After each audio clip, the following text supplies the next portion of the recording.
Best is a rectangle. BA is 2x plus 3. ET is x squared minus 6. Find AT. Rectangle. So we know that BA is half of a diagonal. This is only half of a diagonal, and this is a whole diagonal.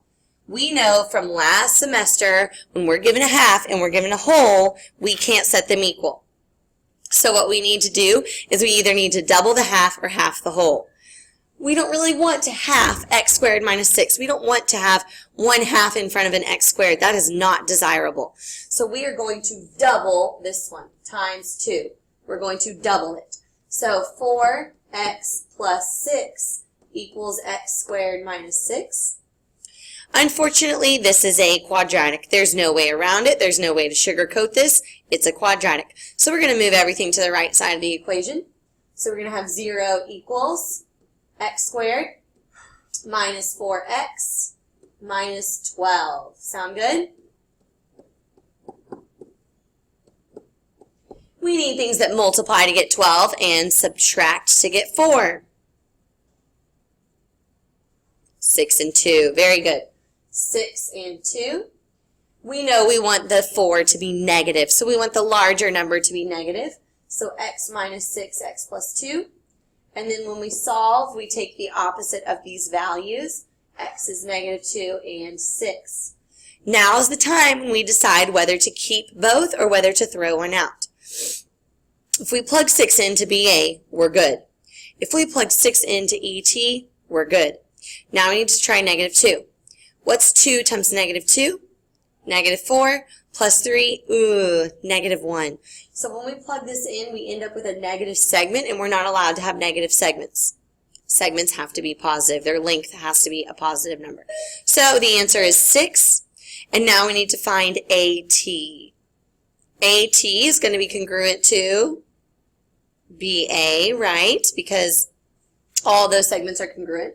In a rectangle, all 4 segments are congruent because diagonals bisect each other, but also because diagonals are congruent. So we can just plug the 6 in. 2 times 6 is 12. 12 plus 3. Final answer, at is 15. So, quiz tomorrow. Rectangle, rhombus, square, memorize, know your properties. There's 10 of them. Your homework last night was called Trapezoid 1, because you're going to get Trapezoid 2 tonight. So here are the answers to Trapezoid 1. Check over your work and ask me questions. Number 1, it says all sides are congruent, and it wants to know which shapes. Put a check in that box. So for which one of these are all sides congruent? Well, that's a property of a rhombus and a property of a square. In a rhombus, well, that was a horrible rhombus, but the very first property, the definition of a rhombus, is a parallelogram with 4 congruent sides. And then, of course, we all know, we've learned this in other math courses, that in a square, all sides are congruent as well. In an isosceles trapezoid, 2 sides are congruent. Same with in a parallelogram and a rectangle, 2 pairs of opposite sides are congruent, but not all sides. Number 21 from the trapezoid homework. We are going to consult our family tree to figure out what to do with angle B and angle O. Now, let's pretend you forget the properties on your family tree. You know what? You're going to be okay because you learned this last semester. You know that in a trapezoid, the bases are parallel. I bet you walked into class already knowing that. I bet I did not have to tell you that. If those lines are parallel, and this is a transversal, then these 2 angles are same side interior angles. That starts with an S. Same side interior angles are supplementary. So I automatically know that I need to add my angles to equal 180. If you want to memorize the property leg angles are supplementary, or if you wrote the property 2 pairs of consecutive angles are supplementary, that's a lot to kind of process and memorize. But if you know where the parallel lines are, you draw yourself a transversal and you're in business. You'll know which ones are congruent and which ones are supplementary. So I probably don't need to do the algebra of this, right? I bet you can do the algebra of it. You might not have known whether you were supposed to set them equal or add them to equal 180, okay? 10x equals 130, so it looks like x is 13. Now, how do you find the measure of angle A? Well, first you need to ask yourself, is this an isosceles trapezoid or not? And because of the tick marks, it's an isosceles trapezoid. It works just like an isosceles triangle. The angles across from the tick marks are congruent. So whatever angle O is, that is the same as angle A. So 4 times 13 plus 30. And my calculator can't work today. There we go. 82. So the base angles are congruent, so 82, 82. All right, you ready to get into kites? Before we jump into kites, let's make sure tonight at home you are memorizing your properties. You know how these shapes work. So let's review the ones we know. The definition of a parallelogram is opposite sides are parallel. That's why it's even called a parallelogram. So we know that opposite sides are parallel. Well, what comes from that? From there, we know that opposite sides are congruent, and we know that opposite angles are congruent. So we write the word opposite 3 times in a row. Opposite, opposite, opposite. Then we know that consecutive angles are supplementary. I'll put a little angle. I'm really abbreviating here. And then a really good one to know is that the diagonals bisect each other. So the diagonals bisect each other. The diagonals, be careful. In a parallelogram, the diagonals are not congruent. Remember, shapes that have good posture, like a rectangle and a square, their diagonals are congruent. Shapes that have bad posture, shapes that slouch, their diagonals are not congruent. And you honestly can look at your picture. This segment is definitely not the same length as this segment. They are largely different. Okay, then quadrilaterals get bonus properties. A rectangle has all 5 of those, but it has 2 bonus properties. The first one, you also walked into class already knowing this. You know that a rectangle has 4 right angles. 1, 2, 3, 4. You have to use that 90 to your advantage. Because there's a 90 there, you're going to be doing Pythagorean theorem. Because there's a 90 there, when you know one of those angles, you'll subtract it from 90 to get the other one. Also, because a rectangle has very good posture, his diagonals are congruent. I won't do accents anymore, that was bad. His diagonals are congruent. So in a rectangle, the length of this one is the same as the length of this one. So we have 4 isosceles triangles when you draw the diagonals. Okay, what about a rhombus? A rhombus gets bonus properties too. A rhombus is a parallelogram with 4 congruent sides. A rhombus is a square with bad posture. A square leaning over. Another great thing about a rhombus is that the diagonals are perpendicular. So he doesn't get right angles at his angles, at the corners, but he also gets 4 right angles just like a rectangle, except they're just where the diagonals cross. That's where the right angles are in a rhombus. And then one extra bonus thing is that the diagonals bisect the angles. So when you know one angle in a rhombus, you know 4 angles. If one angle is 53, then 4 angles are 53. Okay? So that's what your quiz is over tomorrow. Trapezoids are what we learned yesterday. I won't put you through me going through all those properties because you just learned them yesterday. And now we're going to do the last one, kites. This is an annual kite festival. Who can look at the skyline and guess where this is? What do you think? It's actually in Austin. Yep. So this is the annual kite festival in Austin. That's the Austin skyline. Okay. Raise your hand. Well, you can't raise your hand. Who has seen Mary Poppins? Okay, and what I love about What I love about that movie clip is that their kite that they're going to fly is actually in the shape of a geometrical kite. You know, not all kites look like that. There's all different kites. There's actually trapezoidal kites out there, all different kites. But that one in the movie at least was an actual kite. Oh, Chinese box kites. Okay. Very nice. So anyways, let's see. If I give you some data, can you come up with the kite properties on your own? So look at these. These are all side lengths. These are all lengths.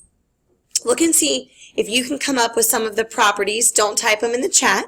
Just see if you can make some connections. What do you think is true about a kite? But don't type it in the chat yet. Okay, so what is cool about a kite is that you should have seen some numbers duplicated here. You see these numbers duplicated? Ooh, good one. I see 13 and another 13. I see a 12 and another 12. And I see a 37 and another 37. That means that we have a line of blank. Oh, good, Dustin. A line of symmetry. We have a line of symmetry. This diagonal right here is a line of symmetry. It is a mirror. All of these numbers look in the mirror and they see themselves. 13 sees 13, 12 sees 12, 37 sees 37. Now be careful. Is the other diagonal a line of symmetry? This one? No. 5 looks in the mirror and sees 35? No. So one of the diagonals is a diagonal of symmetry. Someone else made a really good point. 5, 12, and 13, those are special numbers. They're special. They're special because those are called a Pythagorean triple. They fit into Pythagorean theorem. 5 squared plus 12 squared is 169. That's 13 squared. So if those are Pythagorean triples, if those fit into Pythagorean theorem, then we should have some right angles right there. Okay? So we have just found a lot of properties about a kite. Let's look at the angles. Coming up with the same conclusion about the angles. 20 looks in the mirror and sees 20. 70 looks in the mirror and sees 70. 80 looks in the mirror and sees 80. And 10 looks in the mirror and sees 10. So when you've figured out one side of your kite, you've figured out the other side. Because there's a line of symmetry. And everything on one side of this line is congruent to its corresponding piece on the other side of that line. Okay? So, what is the definition of a kite? By definition, a kite is a quadrilateral with exactly 2 pairs of consecutive congruent sides. I'm not going to stay on this slide because that's property number 1, so I'm going to move on to property number 1. So there you go. Property number 1 of a kite. 2 pairs of consecutive congruent sides. So not opposite sides congruent, consecutive sides congruent. That's what's different about a kite. Man, it's a lot easier to be a kite than it is to be a square. What? I think square is the easiest shape. We have them all figured out. We know everything about a square. The second property is, the kite shares a property with a rhombus, doesn't he? Because they're like cousins, you know, on the family tree. Like this is one family and this is another family, but these 2 shapes are cousins. So they're cousins, so they're going to share a trait. And they're sharing the fact that their diagonals are perpendicular. So this happens in a rhombus, in a kite, and of course in a square. Everything happens in a square. Okay. This is not one of the properties, but this is what we alluded to earlier. One of the diagonals every time is going to be a line of symmetry. Now, I'm going to tell you that I bet 95%, if not more, of the time, the diagonal of symmetry is going to be the longer diagonal. I just made this number up, but about 95% of the time, it's going to be the longer one. But I wanted to show you a picture of what it looks like when it's not the longer diagonal. That's a really odd looking kite. But this one is the diagonal of symmetry, and it is not the longer one. It's the shorter diagonal. So I just wanted you to know it's not always the longer diagonal, but one of the diagonals is going to be a diagonal of symmetry, and it's going to be easy to tell which one it is just by looking at the picture. Okay? So that is a kite, but it's an odd-looking kite because we're not used to seeing kites look like that. It was very hard for me to draw that kite because my brain just doesn't see kites like that. So the next two properties are going to deal with the diagonal of symmetry. I'll go ahead and show them to you. The diagonal of symmetry, DOS, you want to call it the DOS? I don't know. The diagonal of symmetry bisects the other diagonal. The diagonal of symmetry also bisects the angles.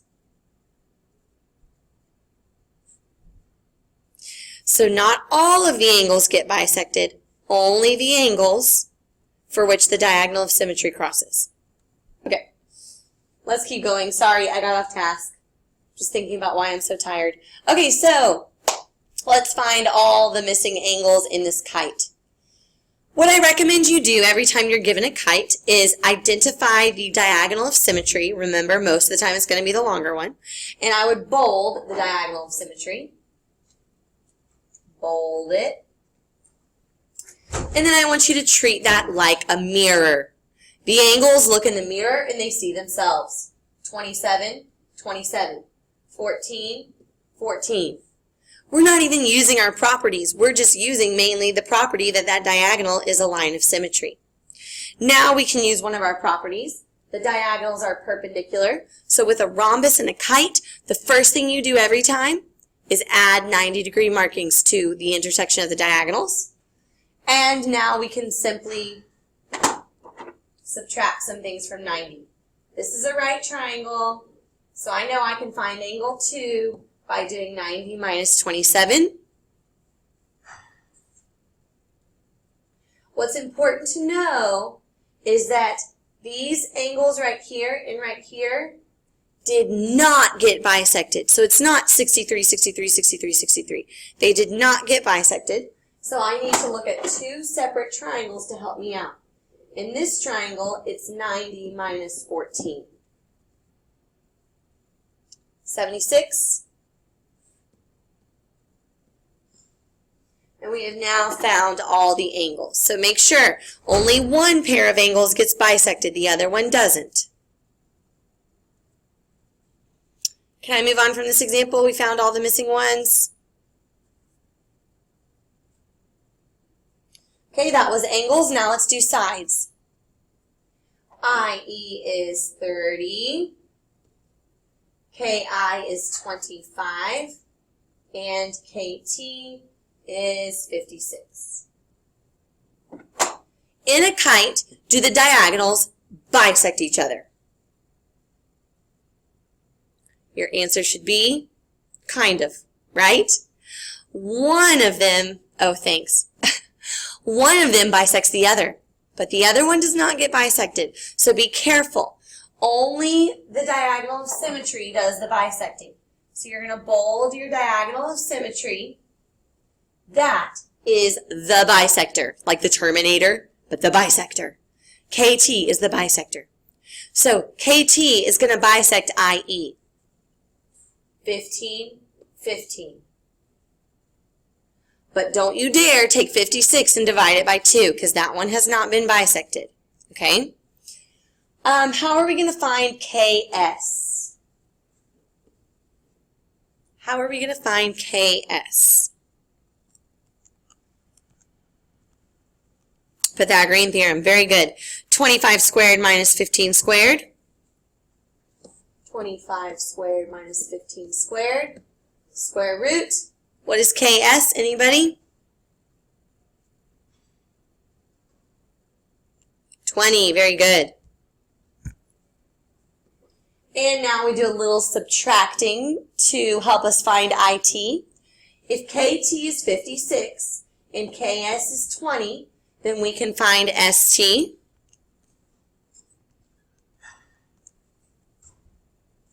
And then we can do Pythagorean theorem again. If your picture starts to get too crowded, then go ahead and redraw one of the triangles. This is going to be this triangle right here. 15, 36, and X. So go ahead and redraw a triangle if your picture gets too messy. 15 squared plus 36 squared. Is that a perfect square? Oh, good job, Miss Tanton. You found some Pythagorean triples, huh? I made it easy on you. So no factor treeing. You should get 39.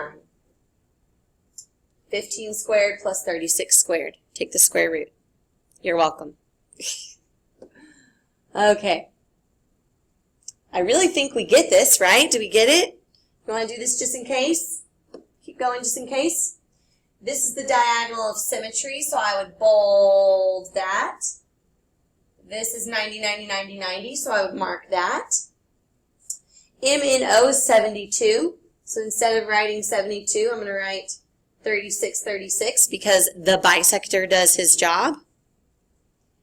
OLM is 98, so instead of writing 98, I'm going to write 49, 49, because the bisector is cutting things in half. And now we can find all of the missing angles. 90 minus 49, 41. 41 looks in the mirror and sees 41. 90 minus 36, 54. 54 looks in the mirror and sees 54. So now we have found all of the angles. If we wanted to find LMN, we would just need to add 41 and 54. Yay! So your homework this evening is 2 pages, or like a front and a back, depending on how they printed it. It's kite, and then you have a little bit more trapezoid practice. All right, let's do the hand signs for our parallelograms so we can be ready for our quiz tomorrow. Ready? Everyone ready? Shake your arms out, shake them out, shake them out. Okay, property number 1. Opposite sides are parallel. Property number 2. Opposite sides are congruent. Property number 3, opposite angles are congruent. Property 4, consecutive angles are supplementary. This means supplementary. These are consecutive. And property number 5, diagonals bisect each other. Karate chop.